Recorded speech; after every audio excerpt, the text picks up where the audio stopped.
And now on Tucson Business Radio X, your home for real estate with Carol Nugget.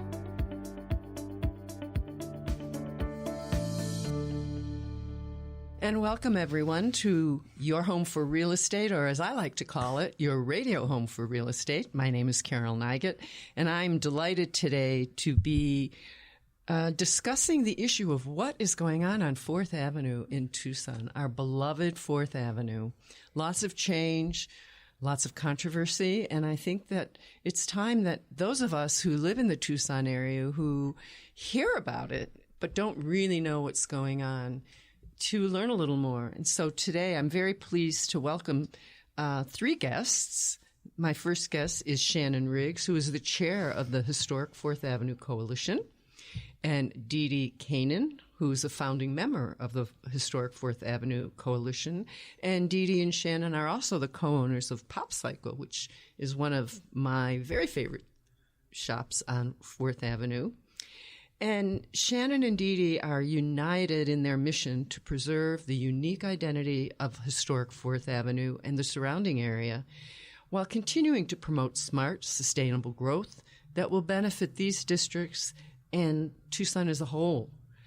They are dedicated to educating the community and all of us about the issues that are pertinent and advocating for concrete solutions that serve the entire Tucson area.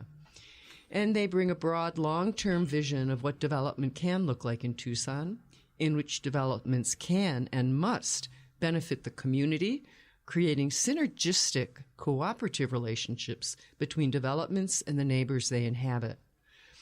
The Historic 4th Avenue Coalition believes that the purpose of development is to bring measurable improvement to the community, and the way to do that is by demanding accountability and transparency. Furthermore, it is the role of the public sector with citizen input to guide urban growth, so it is done in the wisest and most equitable manner. Dee Dee and Shannon see their function as presenting best practice information that's needed for government and community stakeholders to make informed choices, work positively and collaboratively to reach mutually agreeable outcomes, and to raise the standard for future projects. This approach is critical, and by working together, they believe that we as a community can build something superior to what any of us can achieve alone. And welcome, Dee Dee and Shannon. Thank you. Thank you. Thanks for having us. I love your mission statement. And my third guest is Henry Warchin, who is a board member of the Historic 4th Avenue Coalition. And he serves as the secretary of the coalition. He's also a board member for West University neighborhood, which is right next to the 4th Avenue. And Henry has lived in the West University and the 4th Avenue area since 1997. So welcome, Henry, and thank you so much for being here. Thank you, Carol. As I said, I'm delighted to be approaching this topic because I really do feel like there is so much going on in Tucson. And I'm a relative newcomer. I've only been in Tucson for 5 years, but I have a tremendous affection for the city. I think I've told you I'm a sponsor of Meet Me at Maynard's because I really want to support the community and the development and the thriving of our downtown community. I feel, having lived in many other cities outside of Tucson, I'm here by choice, and I love it, and I don't want to see it change. I want Tucson to be Tucson. I've lived in major metropolitan areas, the Chicago area, the Bay Area, the Denver area. And one of the reasons I love living in Tucson is because of what Tucson is. So I thought the best way to approach this is maybe to start with a little bit of history. And I don't know if, Henry, are you the one that can speak to the history of 4th Avenue in general? You've been in the area for a long time. And also then we'll go into sort of the history of what's been going on with some of the changes. Yeah, I can speak, maybe not as long because I know Dee Dee, y'all's family have owned the property much longer than I've been in the area. So, but since I'll actually put a little bit of personal perspective to it. When I was coming to Tucson, and, you know, we lived in Sierra Vista, and we would pack the kids up in the car to come look at places. And one of the places we were looking was West University. And, you know, so we wanted to, you know, like the character of an old house. But it was my very first visit. I remember to 4th Avenue, specifically to a Brooklyn Pizza. And I walked in that place, and just the ambiance of the place and the avenue, I was immediately, this is where I want to live. And so we kind of all of a sudden focused our efforts just there on 4th Avenue. And we've been, like you said, since 97. So, and I'm pleased to say that for the most part, I've seen it largely stay the same and maintain that character and that charm.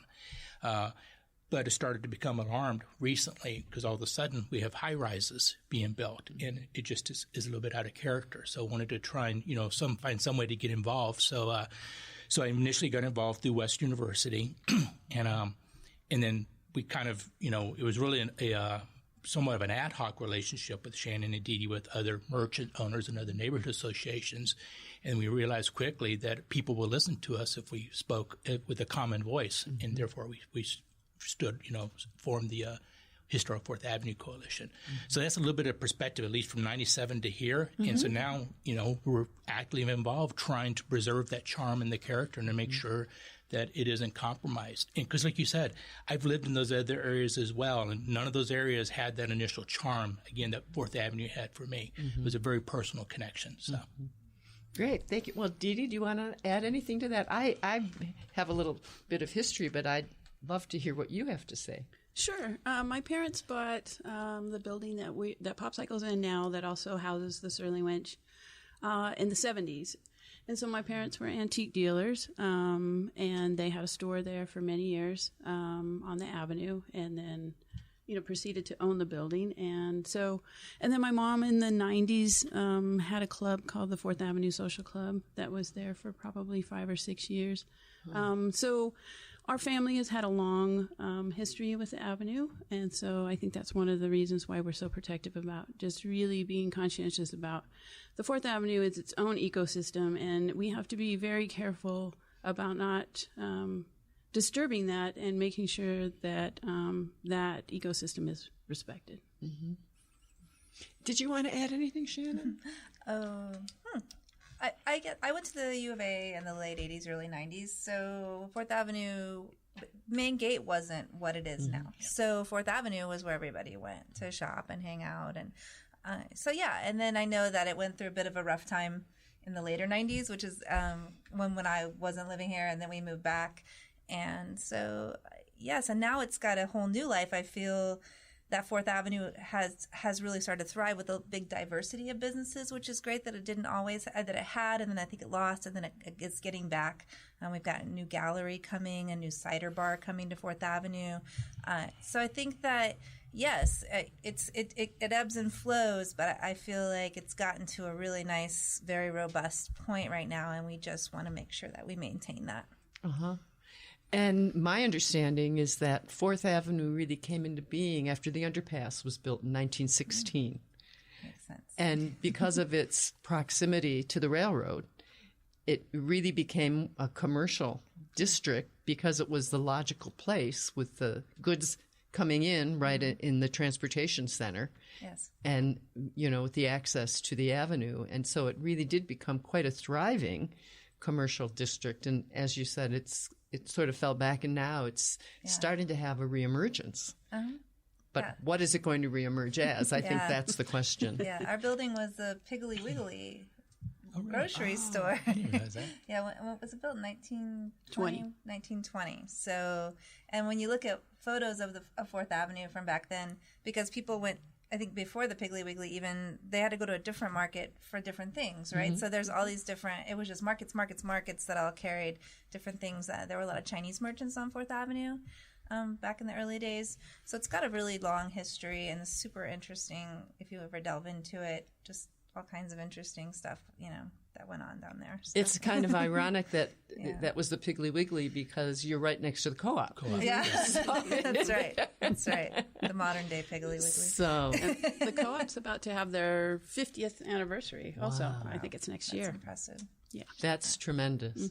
That's tremendous. Yeah, we love the co-op.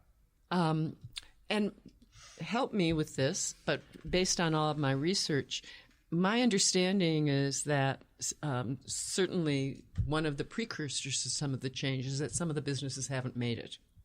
Yeah. And so as businesses have failed, as the economy has changed and it's become much more of a digital economy.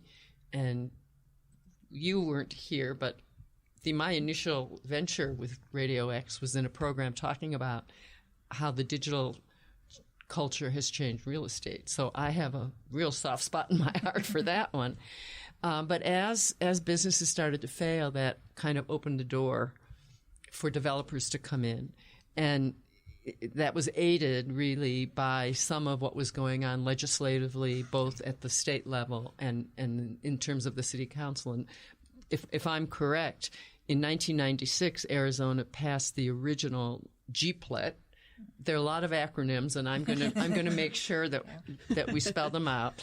And a GPLET, which is a government property lease excise tax, which is the big fancy word for it. But basically, what it does is it allows a developer to come in and basically occupy a property, develop and then occupy a property for up to 8 years with no taxes, if it's in a central business community, which historic 4th Avenue is part of the Tucson central business community. So it really opened the door to a lot of people who were investors, basically, which I see that as one of the major challenges. As you've all been describing, 4th Avenue went from, if not a familial family, certainly a community family sense. And when you create legislation that allows outsiders to come in, that can really threaten that community. And if, again, help me if I have this wrong, but I understand then that the GPLET was amended in 2018. I don't know if you're familiar with any of that. Yeah, we're not. I mean, we know what the GPLET is, but we don't really. You're more versed. Oh, I can't. Well, speak for and we, but it may not even apply to Tucson. You know, because the GPLET was an Arizona legislative piece. That amendment may have been more pertinent to specific business centers, and that could have, in fact, been pertinent to Phoenix rather than Tucson. We're still learning about the GPLET. Yeah. I'll point as an example. We were previously understanding that when the developer committed to that, they could not sell the property. And all of a sudden we found out, no, they can sell the property. Well, according to what I know, that's really interesting because according to my information, the developer doesn't own the property. Yes, exactly. That's correct, but they can sell their rights in the property to somebody else, and basically what they're selling is the value of those GPLET tax incentives. They're two things. They're selling whatever is left on the 25 years duration and whatever is left of the 8 years of the tax-free. And then once the tax-free expires, they just pay the excise tax, which is a formula based on the square footage of the building, which is certainly much less than if you're paying property taxes. Right. Which brings up another way that the GPLET really affects the avenue, because as developers come in and values increase, then the taxes to the other merchants goes up. And we've just recently had a couple of businesses that are leaving because they can't afford it. And I haven't heard about the deli if that was the case, but I know that there are other merchants on the avenue that have cited that as a real threat to their maintaining their businesses. Yes. Yeah. For sure. Have you seen that with PopCycle?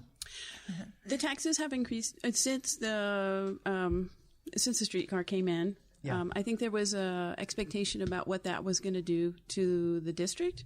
Personally, I haven't seen that influx of people that it was supposed to bring to us. And I think so. Taxes from then have gone up every single year. So my parents, have had a difficult time with because then it gets passed down to whoever the renter is, which is us in this case. So your parents still own that building? They do. Wow. But we pay rent. And the GPLET is a complicated animal. I mean, we're not necessarily opposed to GPLETs, but they have to be used in an equitable manner. And so when development comes into an area and we're giving them tax incentives or incentives to build in an area, we need to make sure that that thing fits into the area that it's coming into, that it's appropriate, and also that thing is going to interact with the neighborhood or the district that it's coming into.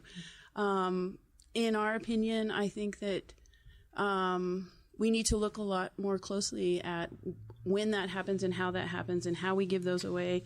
And I know that they do an economic evaluation to see if it's viable or not, but there really isn't any tangible evidence coming back saying that these incentives are actually making the community more prosperous. Mm-hmm. So, and we don't feel like these things should be given away without real expectations about what they need to live up to. And actually, I was going to add to that.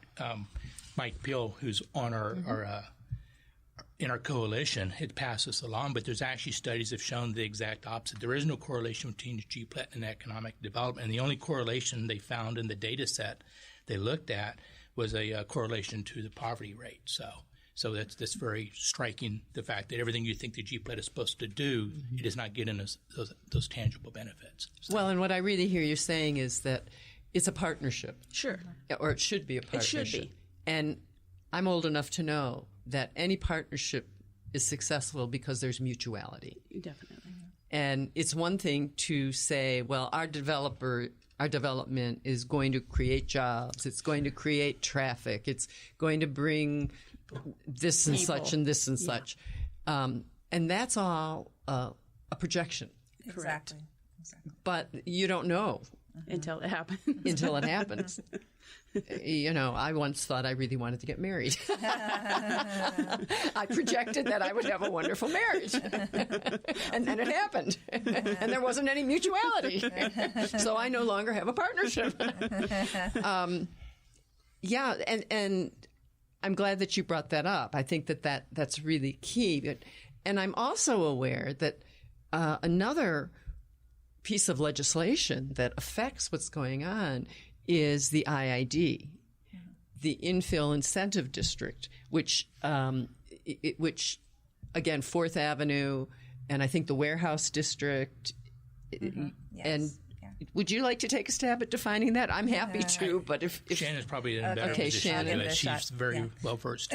Great. So the IID is a zoning overlay, and what it does is if a developer wants to use the IID, they have to meet certain qualifications to do it. But in exchange for that, they get kind of a what's the word I'm looking for? A streamlined process through the city as far as getting on the road to getting their project built. Their permits and their zoning. Exactly. Mm-hmm. And the IID has a lot of good things in it. It was intended, and it has basically done what it's intended to do. To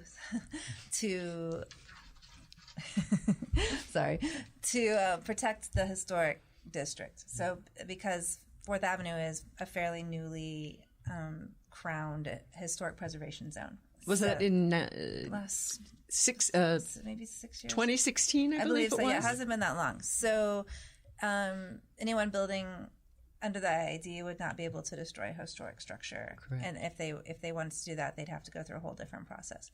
So that protects a lot of the buildings on 4th Avenue. And it has a lot of design specifications, open space and things of that nature. But it doesn't, unfortunately, there's a lot of ways for developers to kind of loophole through some of those especially open space, which is one we've talked about a lot because we feel like walkability, open space, placemaking are so important to what we're talking about. And the open space requirement actually can be inside of the project, inside of a gated, locked off project. So for instance, the Union that's going in the Flycatcher project. It's sad that all these projects are named after the things that got torn down for them to go there. But all their open space is on the inside, which is great for the people who live there, but not great for the people who walk by it. But so because of the IID, we couldn't get a lot of influence on design issues as much as we would like to. So what we worked with on the Union was more ideological issues about localism and things like that, and so which was great, and we got a lot of good things out of that CBA, which I'm sure we'll talk about at some point. But the IID, what it's really good for is adaptive reuse. It's great for that, which is when you take a building that's there and you fix it up, and you can change the use very easily, which is great. The parking requirements are reduced, which used to be a real problem for anyone who was putting in a food or drink establishment. The parking requirements were very restrictive, making it difficult for people to put in. a new food or drink place along 4th Avenue when they're trying to change the use of a building. So the adaptive reuse, it's been fantastic, and there are a lot of examples of great. I believe that the Clifton used the IID, which is not on it's on South 4th, I guess. I think Revel used it. McCoy Hotel. The McCoy. Yeah. And I didn't realize the McCoy did. Yeah, which is the IID goes all the way over there. That's interesting. Yeah, I didn't know it was on the west side. Yeah, that's interesting. I didn't know either. And makes me wonder if it does go down Stone too, though. I believe. Yeah, it does. Yeah. Anyway, there's lots of great examples of adaptive reuse, which has really helped take spaces that people couldn't get into before because they're like, I want to have a bar here, but with the parking requirement, it's just never going to happen. And or a restaurant, and we're able to do that, which has helped bring that diversity to the avenue. I think that we were talking about earlier. And I think that the intent of the IID is a very good one because my understanding is that the reason that IIDs came to be is it was a way to fight suburban sprawl. Exactly. Where developers could just, Tucson is a great example of a city. I'm a realtor. I can't keep up with all of the sprawl right now. Yeah. And so I think that to do anything to protect the core of central Tucson. So the intention is very, very good. Right. Yes. And maybe you're the person, and I certainly welcome Dee Dee and Henry, but I'm wondering if you're the person to help our listeners understand what is the relationship between or the differences between the GPLAT and the IID. How does that... Yeah. I kind of got the feeling that the developer had a choice by what you were saying. And I'm sure that's not the case. Yeah, they don't. They have a choice between using the underlying zoning and using the IID. And by using, developing a pad. Right. Which is a whole nother process. So the IID is an incentive. So what it is it's kind of a way, because of Prop 207, the city can't really, which we haven't talked about Prop 207, and we could just go so far down the rabbit hole here. But Prop 207 basically says that if a city or a municipality, I think the state even, makes any kind of restriction on the zoning on a piece of land that would cause the developer, the person owning it, to lose money, they can take legal action against the city or the state. So it has really restricted what our city can do as far as being able to put restrictions on developers about open space and things like that. So the IID created all these good design standards that you have to use if you want to use the streamlined process, which is great. So it's an incentive. So any kind of incentive is what the developer's choosing to use that incentive, right? So they're not being forced. It's not being forced upon them. So the GPLET has been used within the IID, and it hasn't. I mean, I think that a lot of the city's attitude about the IID was you're already getting an incentive. Maybe you don't get a GPLET as well. But in the case of the union, they did. But then we may have had something to do with that. And that's what I was going to ask you about. Did the union get the GPLAT? They did. Yes. Because they negotiated the community benefits agreement with us. Okay. I mean, the city was pretty resistant, I think, to granting them that if they hadn't gone through that process with us. And they said that they wouldn't be able to build the project without the GPLET, that they would have to walk away from the project that everyone had invested a lot of time into, that the people that were selling that property were expecting to sell that property. If it had just fallen apart, it would have been a lot Plush was already closed. Things had been torn down. It was kind of deep in even before the property closed. So it would have been very problematic for a lot of people.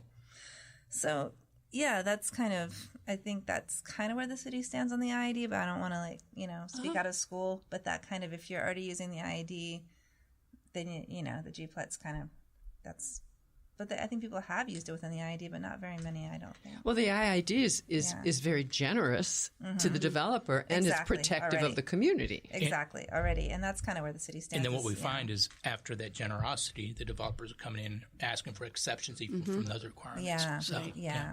Exactly. Which is why your passion is so important, which is why I wanted to do this program, because as you said earlier, Dee Dee, I don't think anybody here is against development.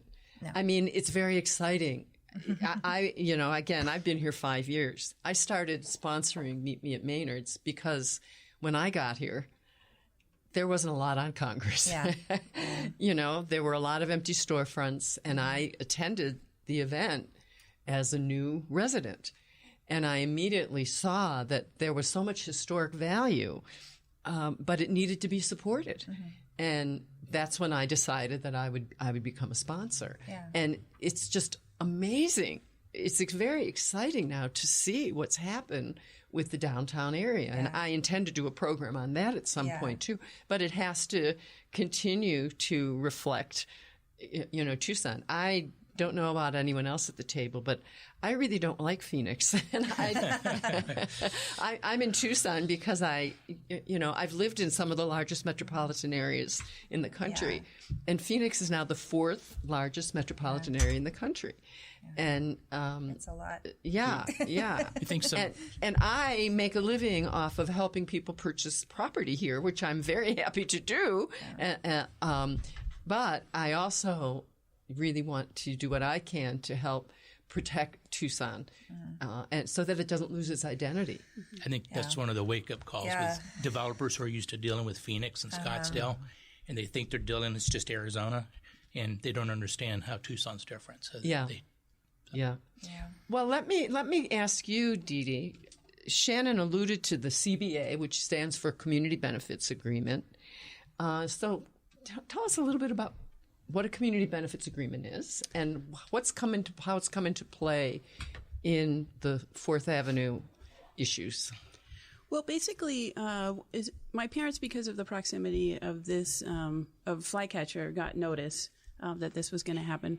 And when it did, I reached out to Michael Peel, who is the director, the Southern Arizona director of Local First, to talk about localism, how to protect it. And he kind of came up with, he was brainstorming about some ideas of other cities that had done things like this to protect areas like ours. For example, what happened, I don't know if you know, but like what happened to Mill Avenue, what used to be very similar to 4th Avenue, and they didn't do a lot to protect it, and now it's really has a lot of chain stores. It doesn't have the same flavor. It doesn't have the same traffic. So basically, they took something that was really unique and kind of made it generic. Mm-hmm. So Mike had some suggestions about things that we could use, toolboxes, like a toolbox of things that we could use to try and mitigate if this was going to happen, like how we had it, how we could have it happen in a way that was more equitable for the community. So one of his ideas was the CBA, which he had seen used in other cities, usually on larger scale projects, where a coalition of different stakeholders came together with a certain amount of asks, and they bring those to the developer. And so it's an agreement between local individuals, so individual groups and a developer. The city doesn't really have anything to do with that because of, like Shannon's saying about Prop 207, makes it very difficult for the city to implement or impose restrictions that maybe another city could do because they don't have that same restrictions, right. Basically. So, so basically the community benefits agreement seemed to be the best tool that we could use to have our voices heard and to have the voice of Tucson kind of heard about this project. And that was pretty successful with the Union building, if I'm correct. Yeah, I mean, it wasn't easy. There was also FAMA, the 4th Avenue Merchants Association, and I think that they were going to have an agreement, like just basically kind of more like what a neighborhood agreement would have if like something was coming in. So just between one entity and the developer. And so I think that FAMA was looking about doing something like that. And at the time, we kept saying, you're not engaging your merchants, you're not asking them what they want, you're not including the neighborhoods, because great streets do not happen unless you have good neighborhoods to support them. It's a symbiotic relationship. We can't have one without the other. And to pigeonhole one thing is very, I think it undermines everything about what community can be. So we started working on, talking to the neighborhoods around us and seeing where they were. And then that's how we kind of I'm assuming that's how you got connected with Henry. Yeah. Through that Thank process. goodness. And Iron Horse, and so the coalition. So there was a point where it looked like they were going to use the language of a CBA, but just enter just that entity and FEMA, which is not a CBA because you don't have It's not the multiple community, right? you don't have multiple stakeholders at the table. So. It wasn't, I have to say, it wasn't the cleanest process. It was kind of messy, and we went back and forth and we negotiated for a really long time. But I have to say that that the representatives for this development, they spent a lot of time and energy. I mean, it's not easy to make it work with a coalition of a lot of people, but they put the effort in, and I think I'm really proud of what we came up with. And they're continuing to do that. I know Well, in that's your what this mission is- statement, one of the things you talk about is transparency. And Yes. they just announced, I think it was last week, Yes. or in the last 10 days, public meetings where the public is welcome to. That was part of the CBA. Is that so? Fantastic. Because the thing is, when people get scared or frightened is when they don't know what's happening around them. So the more information everybody has access to, the better it is for everything. When you have things happening behind closed doors, that's when things don't work and people feel excluded. Which is why I have this program and why I'm so delighted to have you all here. And I am Carol Nigut. I am a residential realtor here in Tucson. I love my work. I love this city. I love helping people create home. And that's why I'm doing this wonderful live streaming show on Tucson Business Radio X, and we live stream from the studios at the Stewart Title Building here on East Broadway, right in the heart of central Tucson. And I'm visiting today with 3 representatives from the Fourth Avenue Historic Fourth Avenue Coalition, Dee Dee Kanan and Shannon Briggs and Henry Wertchen. And I'm going to, I want to turn a little bit now to what's going on with the new Opus building, because that's been in the news a lot. And I know a lot of people just glaze over. And that's why I wanted to take this opportunity today. And I know, for example, that you were not able to get a CBA, a community benefits agreement, with the developers of Opus. And I also understand that a part of what happened is there was a little bit of, I'm not sure what word would describe it, but there was a change that happened at the city council meeting, that there was support.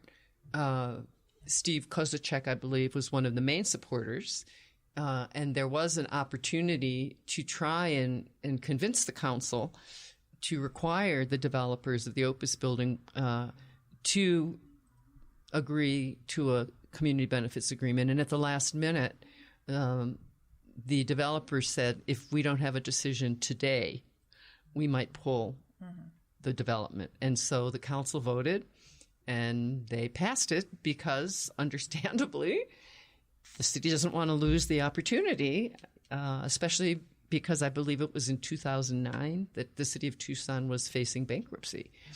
So obviously the opportunity to develop is very, it's important. But it really, you lost the opportunity to get the CBA.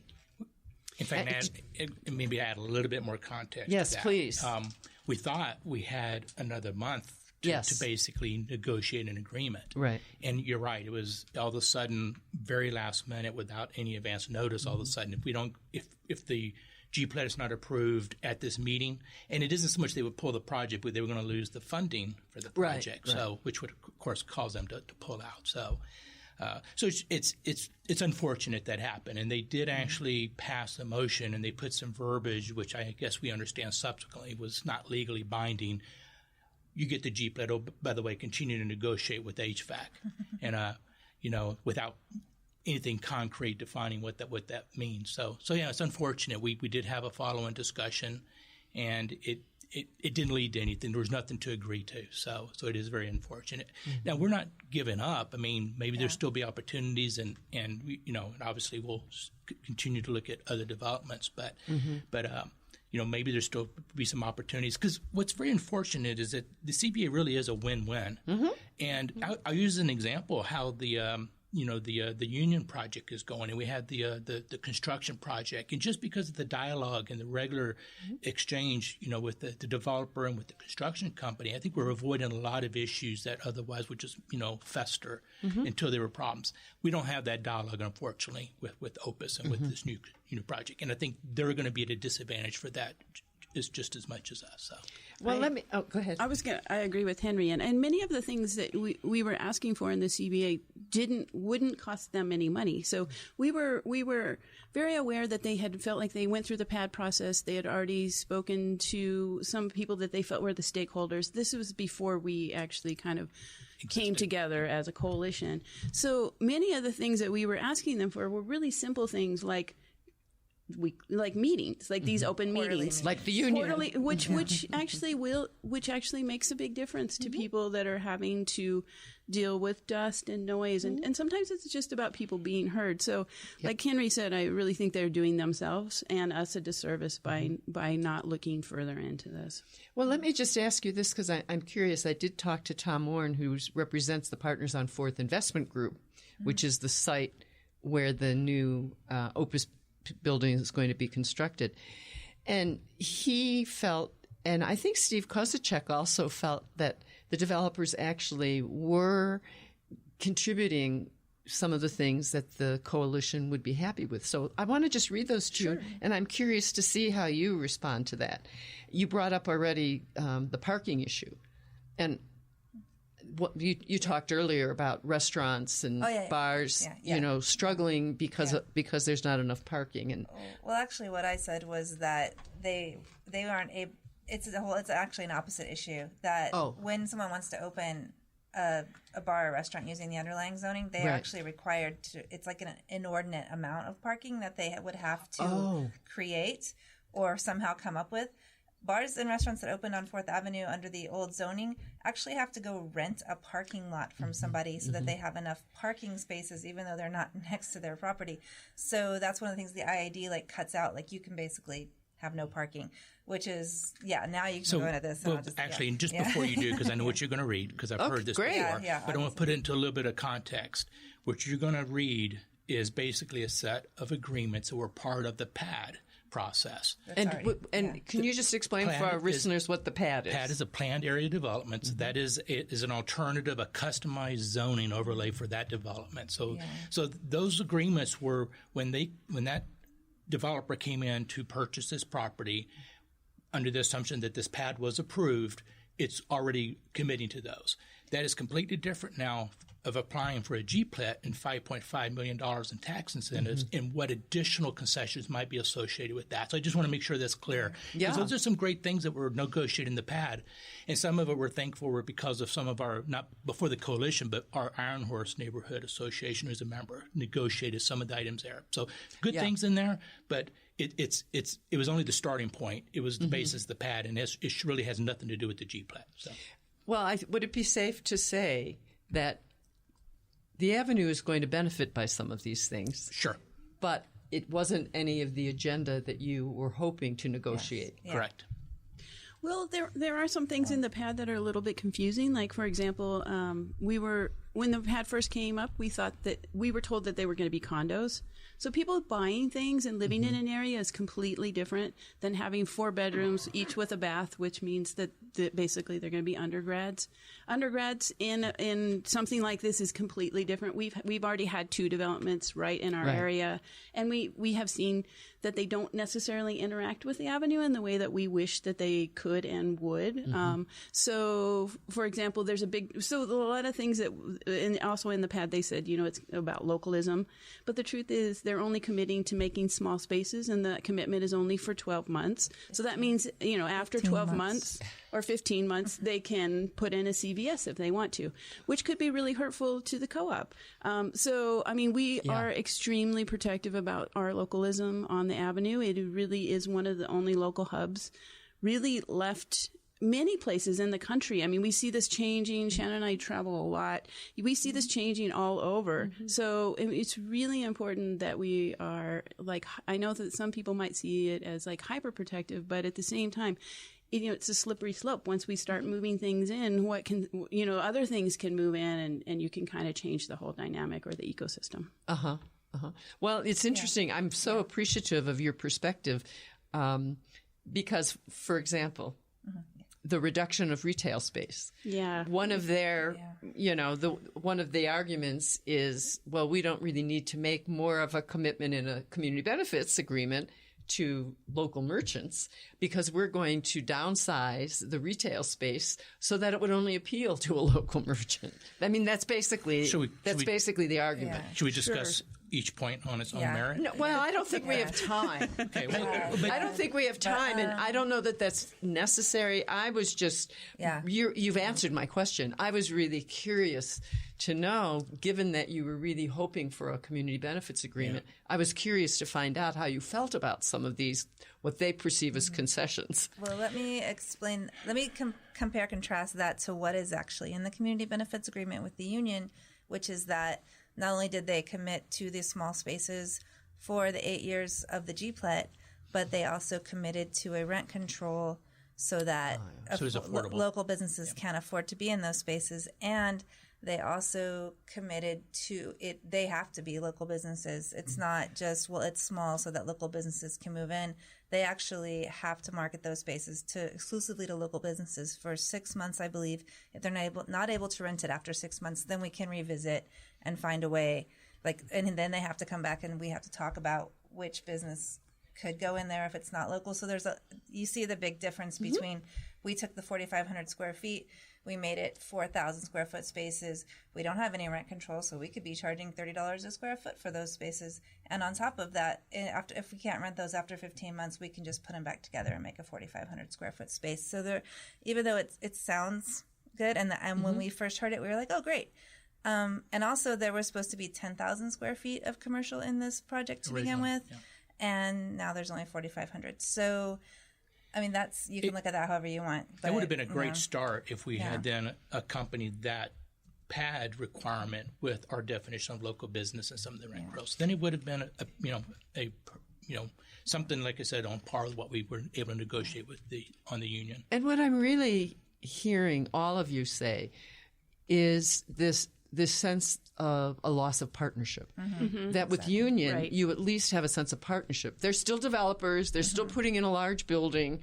Sure. It's still going to change the aesthetic to a certain extent of the avenue. Nothing we could have done. But at least they are respectful of you, and they're opening themselves to partnering with you. And that relationship is transcendent into the construction company. Everybody associated with that, there's good dialogue, and it really has been very, very productive. So, I would say we've done events together. We did a mural event where we paid, HVAC paid for half, and the construction company paid for half. We got local artists to do 23 murals that now surround the area. So there's so many creative, fun things that could come from these partnerships that Opus is choosing not to partake in.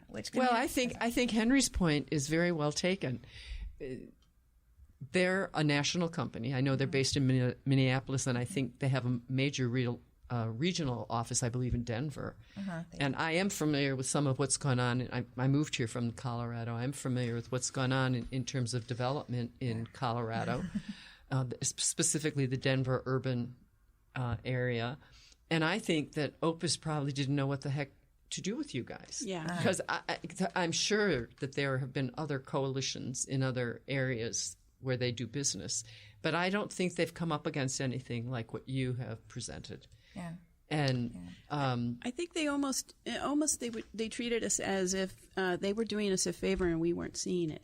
So, and I think Mike Peel made a really good point when he said, they did that in Phoenix, but we are not. Tucson isn't Phoenix. That's right. And the people that live here, we have a different idea about how we see community, about how we see equity, about how we see our roles in our community. So I think they are struggling with who we are and what we're looking for.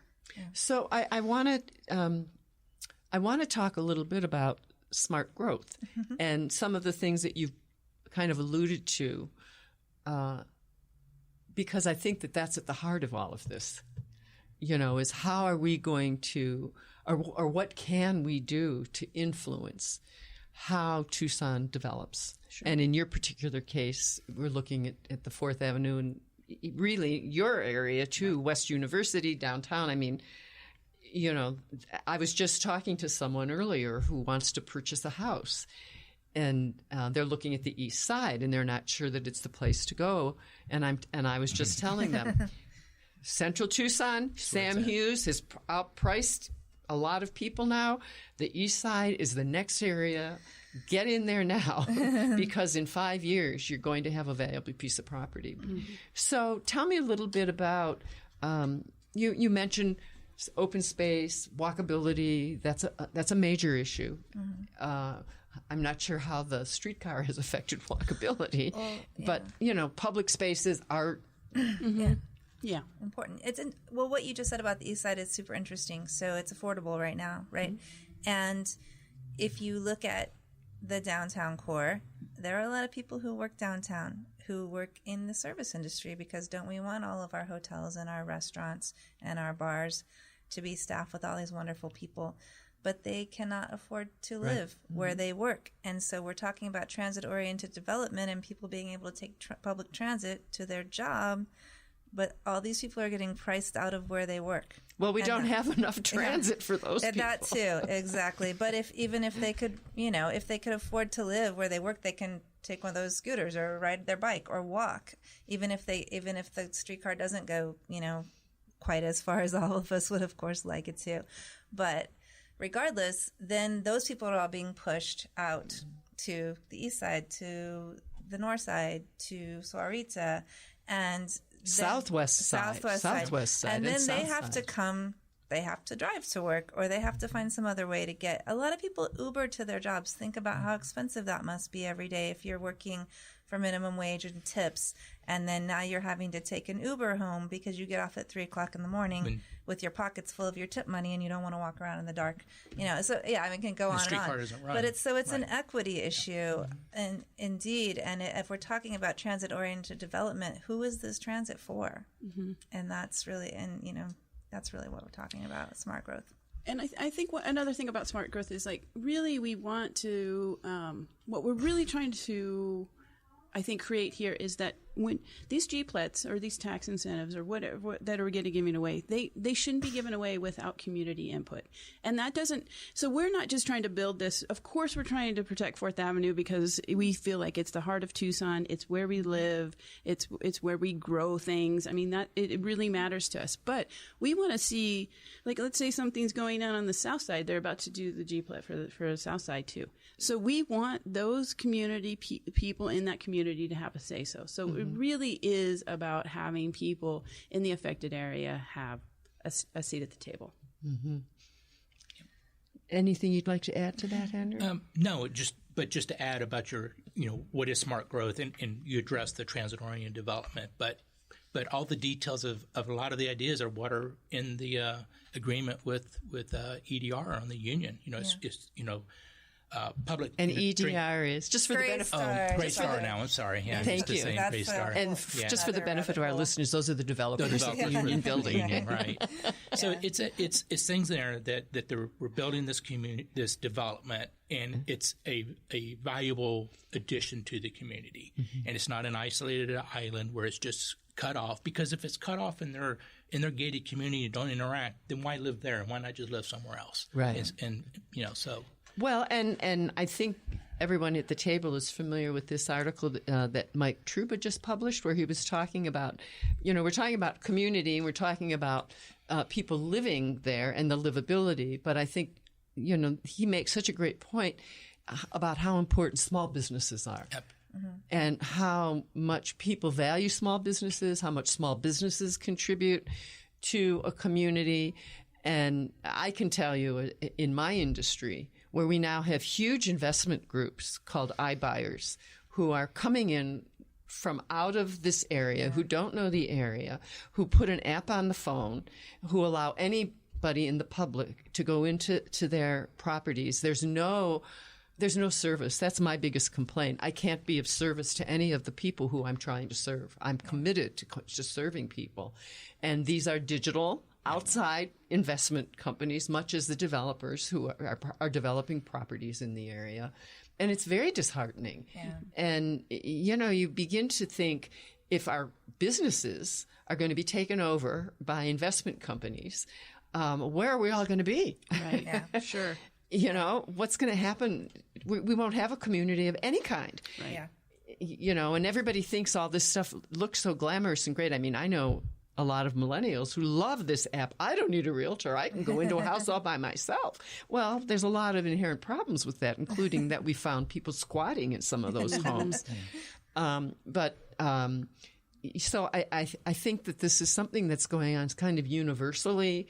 And what Fourth Avenue is going through is this very local slice. And I just really admire, like heck, the passion that you're bringing to it. And I think that we all have to Mark was here at the program where I was talking about my frustration with the iBuyers and the intrusion of outside investors, in my community, in the area that I care very deeply about. So I know we're getting close to the end. And so I'm very appreciative of all of this information, but what I really want to do now is talk about some of the great stuff that the Avenue does have to offer, and there are some wonderful things coming up right now. So let's talk a little bit about. Yeah. Go ahead. You want to say something? Oh, no. Shannon? I was going to say, I think that it's super important that we try to couch everything in positivity. That I feel like, unfortunately, we are hoping that what we're doing on trying to do good things for the Avenue isn't having a blowback of negativity towards the Avenue. And when you hear about somebody going out of business, it's sad and it's unfortunate. And we just want to make sure that everybody knows that even though there's construction, there's it's still 100 local businesses down there, great food, great drinks, great shopping, a lot of diversity. You can walk around all day, watch the basketball game at a bar, go shopping and have great lunch. So we just went, and that's where we're leading to now, the good stuff, the fun stuff. And and one of the greatest ways people can be supportive of the community that Fourth Avenue has created for all of us who live in the Tucson area is through some of the events that are coming up. I mean, I don't know anybody who doesn't know about the Winter Market, which is the 12th, 13th, and 14th. Fourth Avenue Street Fair is the 13th, 14th, and 15th. It's the 50th Winter Street Fair. It's a big deal.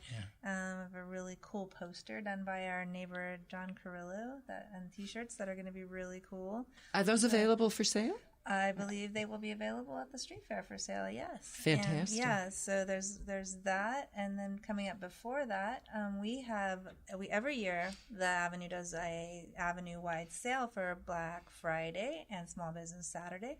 So Popsicle will have 20% off store-wide if you look on Facebook, Dieter, and you can see all the specials that all the different stores are giving out, and some of the restaurants are doing specials as well. Small Business Saturday as well. And then on Sunday, the Made in Tucson Market is like a small, it's a street fair, but it's a small street fair on 7th between 4th and 5th. And it's all local artists, over 100 local artists with lots of also local nonprofits out there doing your gift wrapping for free for you, and some kids activities, and it should be really, really fun. It's a great event. We've been doing it for about 3 years, and people seem to be really loving it. It's great. So do all your shopping locally on the Avenue, and then don't go to the mall and be sad. Get some fresh air and be happy. And I want to just encourage not only all of the people who live here, all of our residents, but we have so many snowbirds this time of year.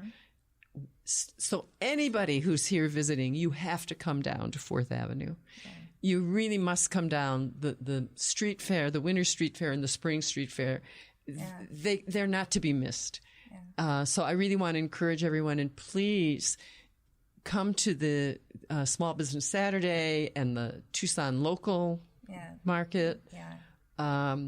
We have so much talent in this town. It's crazy. It just boggles my mind. I'm a music lover. I'm an art lover. And, when I got here, I didn't know Tucson. I moved here from Colorado, from the mountains, and it just boggles my mind. It's like this little hidden gem. Agree. And I hear that over and over and over again. I work with a lot of people who are coming here to visit and move or have second homes here. And I hear that over and over and over again. People come here a little bit like I did, like, oh, I'm not so sure about Tucson. And then after they've had a very short period of time here, they don't want to go home. The way it's always described is we've got that small city feel, but we still have all the attractions, the opera, the ballet that the big city has. It's just it's perfect. You took the words out of my mouth. I'm an opera lover. I'm an art lover. I'm a theater lover.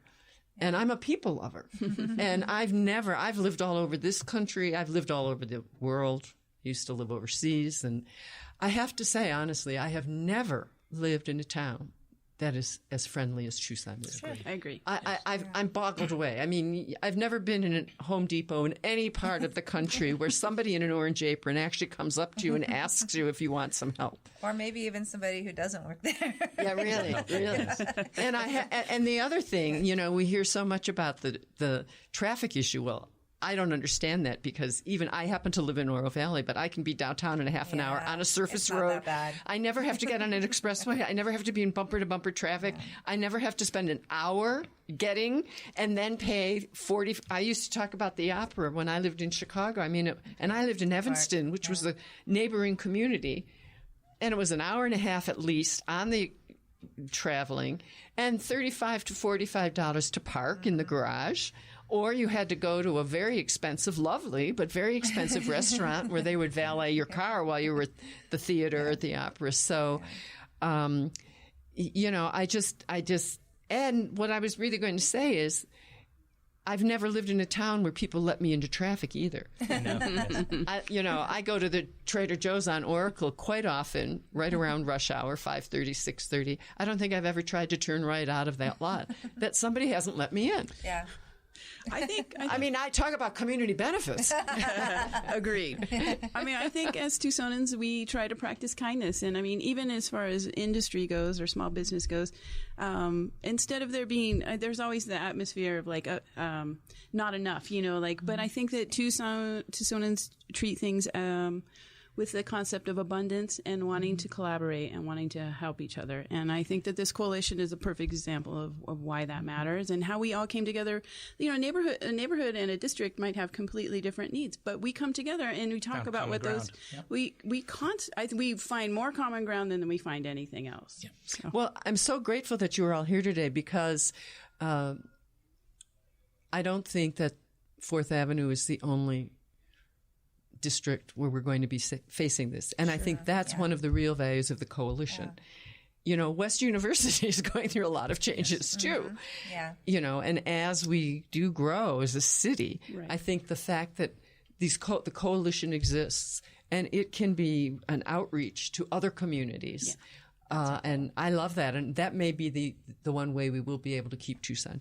Yeah, hopefully. Yeah. We hopefully. could have talked for probably another hour about all of that, as well. So definitely. So thank you so much. Thank you for having us. Shannon Riggs and Dee Dee Kanan and Henry Warchel. Werchen. Thank you. Excuse me. And I want to wish everyone a wonderful holiday. Thanksgiving is coming up. Be sure and take your family and your friends down to 4th Avenue. It's going to be going to be so much fun. Yeah. And forget about all the construction and all of the issues and just enjoy it because there's nothing like it. Yeah. And I just want to encourage any of my listeners, please feel free to call me. 520-448-6033. You can also reach me at email. I'd love to find out if you have areas of interest that you'd like me to address. I'm all about information, education, and forming coalitions. So please let me know if there's anything I can do to address any of your concerns. Thanks so much, everyone. Thank you, Carol. Thank you. We hope you enjoyed Your Home for Real Estate with Carol Dygat on Tucson Business Radio X.